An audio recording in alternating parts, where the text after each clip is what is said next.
Hello friends, स्वागत है आपका फिर से आपके अपने channel A to Z job vacancies में। टीचिंग एप्टीट्यूड जो एलटी का था उसकी हम आपको करा रहे थे यूनिट थर्ड शैक्षिक तकनीकी।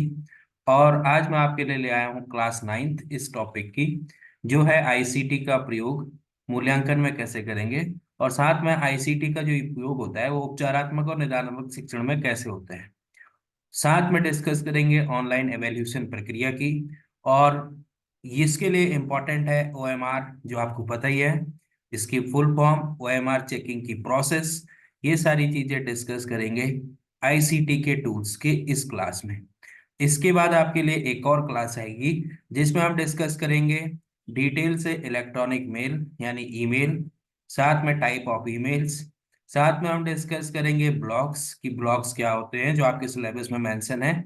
वो सारे टूल्स जो आईसीटी के अंदर आते हैं जो आपके सिलेबस में मेंशन है, उन टूल्स पे जाएंगे जिसमें वेबसाइट पीपीटी ये सारी चीजें हैं। तो तब ये जो आईसीटी वाला पोर्शन है ये कंक्लूड हो जाएगा। और उसके बाद दो चार एजुकेशनल एप्स हैं जैसे एडुसेट हो गया, ज्ञान दर्शन हो गया, उनके लिए मैं लेके आऊंगा अलग से क्लास। तो चलिए स्टार्ट करते हैं आज की क्लास को। सबसे पहले देखते हैं कि निदानात्मक परीक्षण में सूचना और संप्रेषण तकनीकी का क्या उपयोग है। यानी जो डायग्नोस्टिक टेस्ट होते हैं या डायग्नोस्टिक एजुकेशन है बच्चों के लिए की जाती है, उसमें आईसीटी का यूज क्या है। निदानात्मक का अर्थ आपको पता ही होगा कि निदान का मतलब होता है किसी समस्या की खोज करना। अब क्या है, इसमें आईसीटी कैसे हेल्पफुल है ये देखते हैं।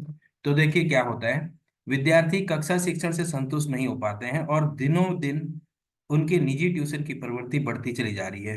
निजी ट्यूशन एक व्यवसाय बनता जा रहा है।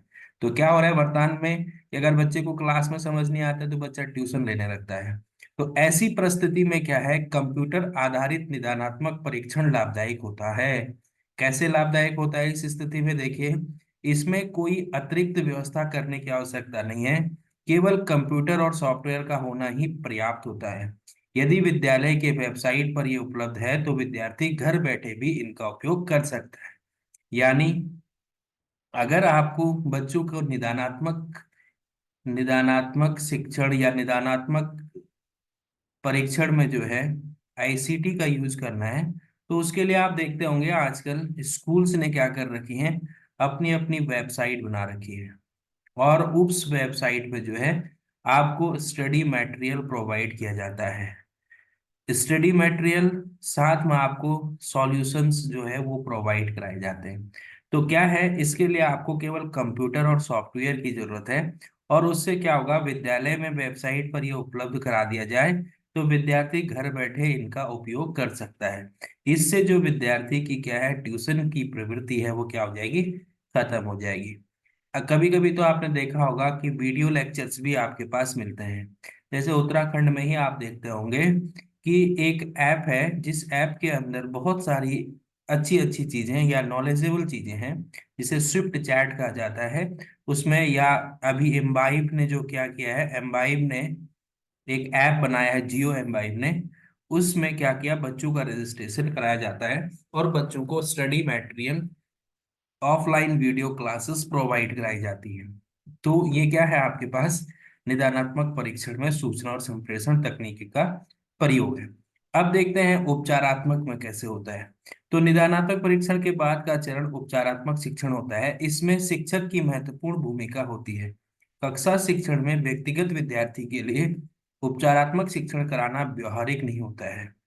तो इसके लिए क्या किया गया, आईसीटी के उपयोग से व्यक्तिगत विद्यार्थी के लिए भी उपचारात्मक शिक्षण कराया जा सकता है। यह ऑनलाइन और ऑफलाइन रूप से उपलब्ध कराया जा सकता है। आपने बच्चों की कमजोरियों का पता लगा दिया, निदान करना है तो उनका उपचार करने के लिए आप क्या करेंगे, आप आईसीटी का यूज किया जाता है। और आईसीटी का यूज निदान उपचार करने के लिए किसमें किया जाता है, ऑनलाइन टीचिंग के माध्यम से किया जाता है। तो यानी आईसीटी ऑनलाइन टीचिंग या ऑनलाइन शिक्षण के माध्यम से क्या करती है, बच्चों को उपचारात्मक शिक्षण प्रोवाइड करती है। और उससे जो है बच्चे सीख लेते हैं, आगे बढ़ जाते हैं। होता क्या है कि बच्चे को जो है जब आप एलटी बनेंगे या जो भी लेक्चरर बनेंगे, तो आपको क्या कहा जाएगा कि बच्चों की कमजोरियों को पहचानिए, बच्चों की कमजोरियां पहचान के आपने कलेक्ट कर ली कि सपोज करो बच्चों को 10 टॉपिक में दिक्कतें हैं।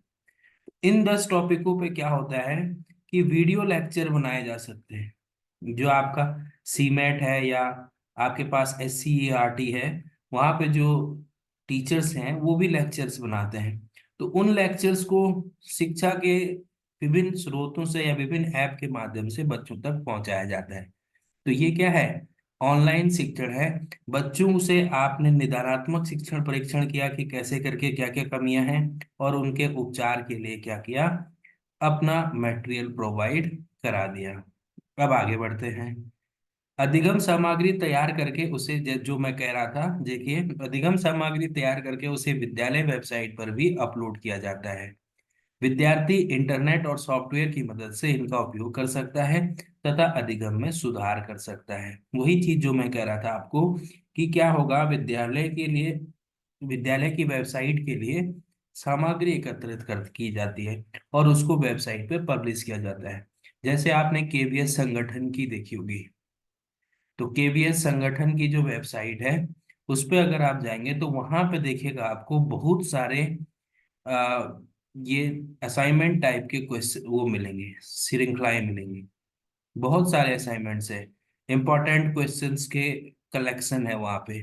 तो वहां पे आप जाएंगे तो बहुत सारी चीजें आपको मिलेंगी। तो ये क्या है, बच्चों को स्कूल की शिक्षा के अलावा अन्य किस प्रकार से सहायता की जाए जिसमें ICT के टूल यूज हो, उसको बढ़ाने के लिए जो है आप क्या करेंगे, अधिगम सामग्री को तैयार करेंगे विद्यालय लेवल पे और उसको विद्यालय की वेबसाइट पर अपलोड करके, ताकि बच्चे विद्यार्थी जो है वो इंटरनेट और सॉफ्टवेयर की मदद से उनका क्या करें, उपभोग कर सके।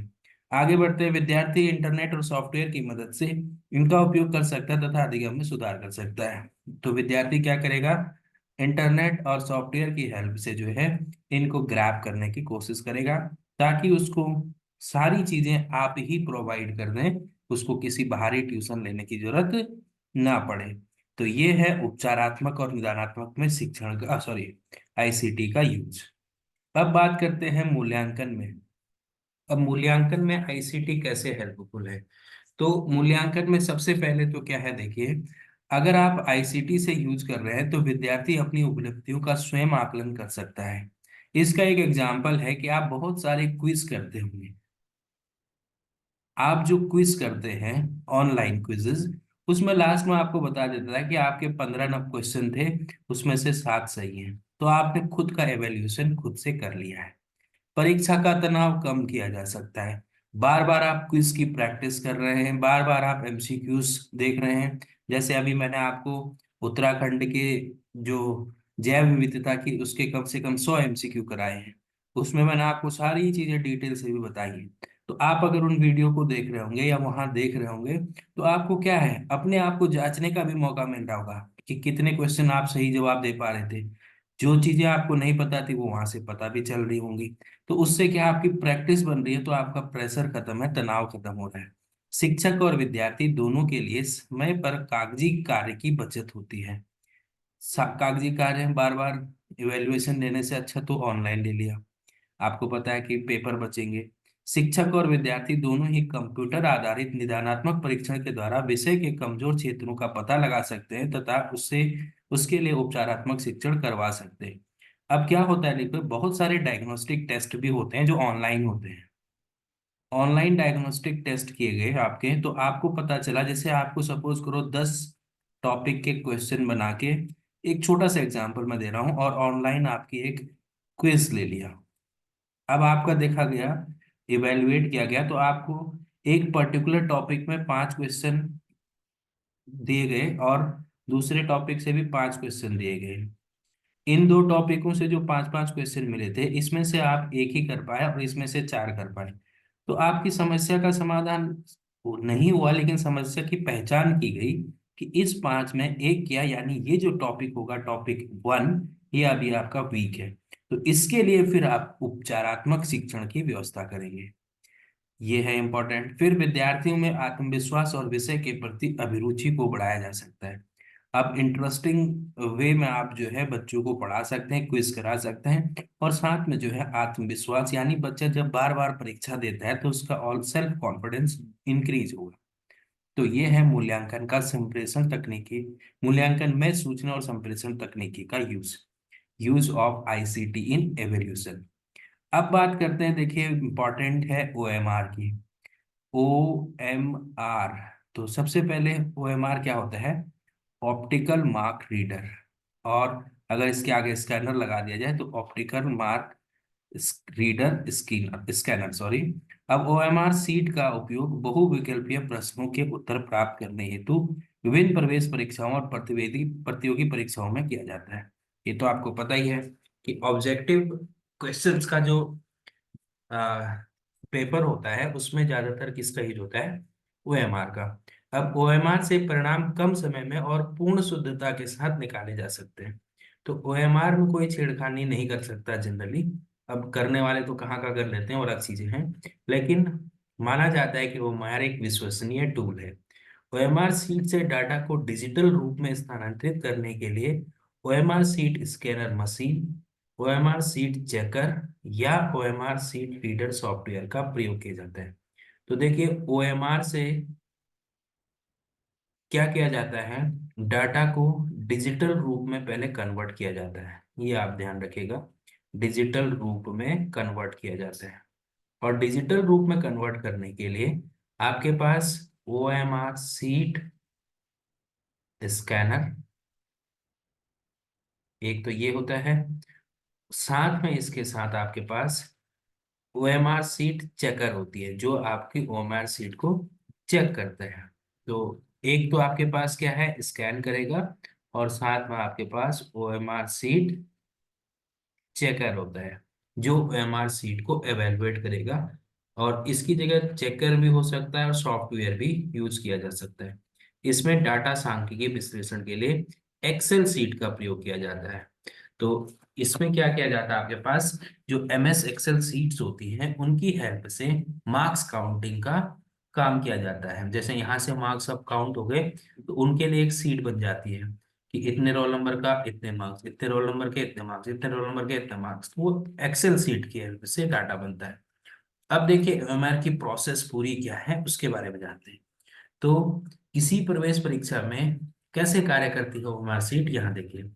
तो क्या होता है, देखिए किसी प्रवेश परीक्षा में प्रतियोगी परीक्षा के बाद अभ्यर्थी से ओएमआर पत्रों को इकट्ठा किया जाता है, ये तो आपको पता है। इन ओएमआर पत्रों को automatic document feeder scanner ADF scanner द्वारा स्कैन किया जाता है। अब आपको यहाँ से प्रश्न बन जा सकता है कि ओएमआर जो है, जो ओएमआर सीट्स है, उनको किस सॉफ्टवेयर के द्वारा स्कैन किया जाता है? तो document feeder scanner, automatic document feeder scanner की हेल्प से क्या किया जाता है? स्कैन किया जाता है। ये आपको ध्यान रखना है, इंपॉर्टेंट हो सकता है ये वाला पॉइंट। अब बात करते हैं आगे, तो आगे क्या है, ओएमआर पर पत्रों को स्कैन करने के बाद सॉफ्टवेयर द्वारा डाटा का विश्लेषण किया जाता है। अब आपने एक बार क्या कर दिया, स्कैन कर दिया, तो उसके बाद डाटा का क्या होगा? एनालिसिस होगा। तो उसके बाद डाटा एनालिसिस होगा और उससे डिजिटल रूप में कंप्यूटर में संग्रहित हो जाता है। तब डेटा जो आपका है वो कंप्यूटर में संग्रहित हो जाता है, और उसका जो डाटा आपके पास कलेक्ट हुआ है, इसके लिए क्या किया जाता है? डाटा का प्रयोग करके परिणाम और अन्य वांछित सांख्यिकीय सूचनाएं प्राप्त की जाती हैं। इस प्रकार कम समय में पूर्ण शुद्धता के साथ मूल्यांकन परिणाम प्राप्त किए जा सकते हैं। अब बात करते हैं कैसे कैसे होता है। देखो पहले आपने ओएमआर सीट को कलेक्ट किया, फिर एडीएफ स्कैनर से ओएमआर सीट या ओएमआर उत्तर पत्रांकों को स्कैन करना, फिर सॉफ्टवेयर को काम में लेकर मूल्यांकन करना, काउंटिंग कितने करना, कितने मार्क्स आए, और फिर परिणाम का विश्लेषण करना और प्रिंट करना। इसमें आपको कौन हेल्प करता है? एक्सेल हेल्प करता है। इस तरह से 4 पेजेस से आपकी जो है ओएमआर की प्रक्रिया चलती है। तो ओएमआर से बहुत सारे लाभ हो जाते हैं। आपको पता है कि आपके मार्क्स एकदम से कैलकुलेट हो जाते हैं, जल्दी रिजल्ट आ जाते हैं, और इसमें धांधली होने के कम चांसेस होते हैं कि आपके मार्क्स जो है जितने हैं उतने ही आएंगे। अब बात करते हैं कि ओएमआर के जो है लाभ क्या क्या है। तो ओएमआर के उपयोग के लाभ क्या क्या है? तो पहला तो लाभ इसका क्या है देखिए, संस्थानिक शोध कार्यों के प्रसंस्करण में। फिर क्या है, सामुदायिक उपभोक्ता अभिभाग सर्वे में। ठीक है, ऐसा नहीं कि केवल एजुकेशन में ही इसका यूज होगा। आप जो है अगर रिसर्च में कर रहे हैं तो रिसर्च में भी किसका यूज हो सकता है, ओएमआर का। फिर आप अभिभावक सर्वे कर रहे हैं, जो आपका एजुकेशन से रिलेटेड यहाँ मुख्य है अभिभावक सर्वे। टीच पेरेंट्स का जो सर्वे आप कर रहे हैं तो उसमें हो सकता है। परीक्षण या आकलन में, असेसमेंट जिसे कहते हैं, असेसमेंट में हो सकता है। मूल्यांकन या फीडबैक में, जो आपको मैंने बताया। डाटा संकलित करने में, अगर आपको डाटा कलेक्ट करना है तो उसमें भी व्यवहार हो सकता है। बहुविकल्पीय प्रश्नों के उत्तर पत्रांक जांचने में। विद्यालय समिति और अन्य मतदान में, मतदान में भी हो सकता है, विद्यालय समिति के मतदान में हो सकता है। समय फलक और सूची गणना में, अगर आपको काउंटिंग करना है किसी चीज की तो काउंटिंग के लिए भी किया सकता है। और प्रवेश परीक्षा और प्रतियोगिता परीक्षाओं में तो आपको पता ही है ओएमआर का यूज होता है।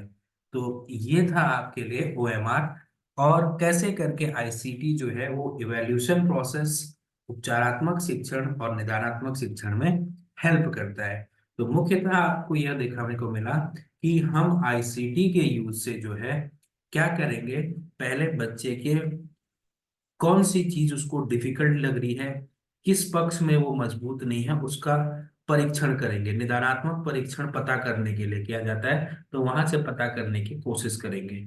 जैसे डॉक्टर किसी भी बच्चे को डायग्नोस्ट करता है कि इसको एक्चुअल में बीमारी क्या है, तो उसी तरह से एक्चुअल में किस बच्चे को किस क्षेत्र में कमी है, वो आईसीटी के ऑनलाइन टूल्स की हेल्प से आपको करना है। जनरली क्लास में नहीं करना है निदानात्मक परीक्षण। एक चीज होता है कि निदानात्मक परीक्षण अगर आप क्लास में कर रहे हैं तो हो सकता है बच्चे को जो है ईगो हर्ट हो जाए। आपने कुछ बच्चों के लिए अच्छे प्रश्न बचाए, कुछ के लिए वीक, बच्चों के लिए खराब प्रश्न या इजी प्रश्न बनाए, तो उससे बच्चे को लग सकता है कि मैं कमजोर हो रहा हूँ।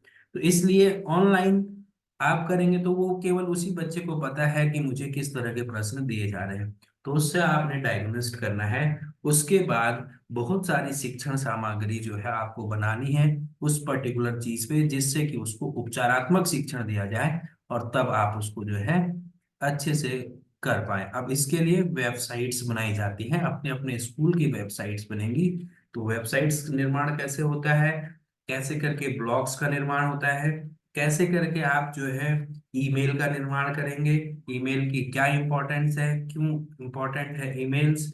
तो ये सारी चीजें मैं आपको एक और क्लास में लेके आऊंगा। वहां आपको थोड़ा लंबी क्लास मिलेगी, क्योंकि उसमें मैं इस आईसीटी के सारे जो छोटे छोटे टॉपिक आपके सिलेबस में दे रखे हैं, ईमेल, मैसेंजर, टेलीविजन, इन सबको कवर करने की कोशिश करूंगा।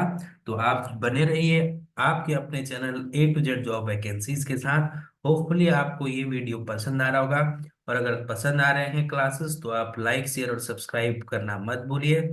और अगर आप चैनल पे नए हैं तो सब्सक्राइब जरूर कर लीजिएगा, ताकि आप नए नए अपडेट से जुड़े रहिए।